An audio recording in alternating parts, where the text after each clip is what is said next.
We have the who's who, everybody who knows anything about transportation for this region and for the Commonwealth as well with us this morning. So we're very, very happy to have a high-level conversation to bring to you.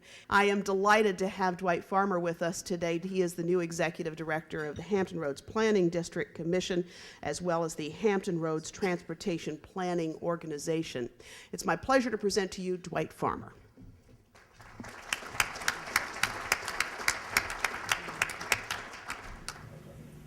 When I came here in 1978, VDOT was collecting what we call vehicle occupancy rate information. That is, they were counting heads and cars going to the naval base and to downtown Norfolk.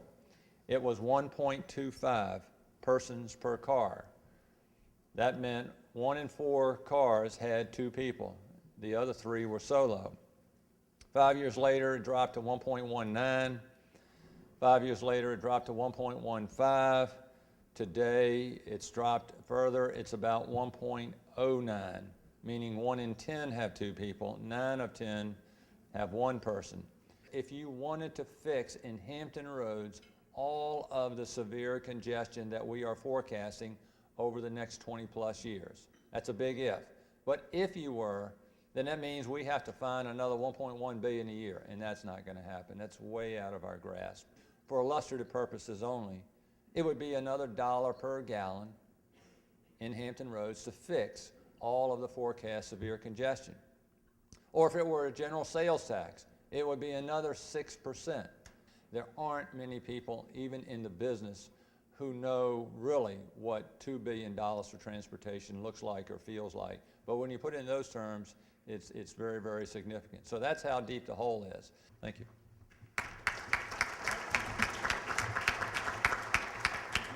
And on that happy note, one of the elected officials who will have to grapple with these issues is State Senator Yvonne Miller. She represents the 5th District and also chairs the Senate Transportation Committee. She too has been dealing with these issues for quite a long time, and so we'll hear from her on what the prospects hold in the legislature. Senator Miller?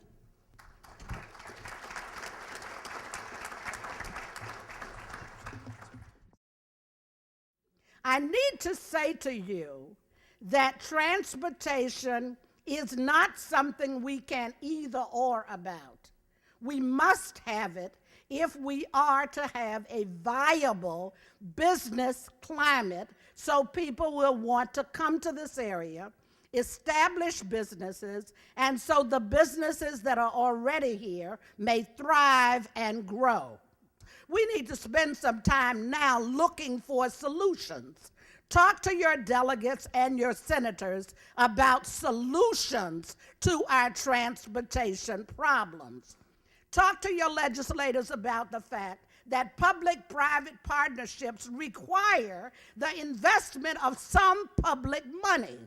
Talk to them about the impact of poor transportation on your businesses, on our economy, on our ability to educate our children and to move our people around without wasted gas in long lines every day. Thank you very much.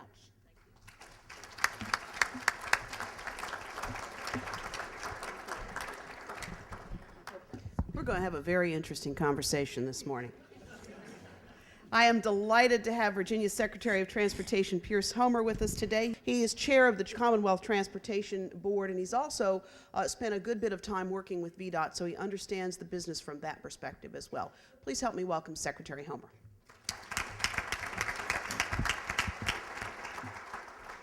Thank you, Kathy, and good morning. It's always tough following Senator Miller. First, regions that are not attached to the global economy will not survive. You are blessed in this region in that you have that avenue and a way of touching economies in Asia, in South America, and in fact every corner of the globe. A second thing that you have here is the presence of the, in particular the Navy, but the United States military. If we do not do a good and better job, we may not have them there as a backbone of our economy. If you think about the military, they are terribly dependent on infrastructure. A port, a naval station, a railroad, a highway, a bridge. And if you look at the age of those assets in this region, they're all approaching 40, 50, 60 years old. One of the things that this region needs to do, and the business community in particular, is think through a larger strategy for tolling. You can fund, as we've shown with Jordan Bridge and the Midtown Tunnel, that facilities can be funded in that way. But you have to also think about, as a region, the cumulative impact of those tolls. If you don't have the resources to connect to the global economy, if you don't have the resources to retain and grow the military here, you do not face a bright economic future. If you do have the resources, then you do have a bright economic future. Thank you very much.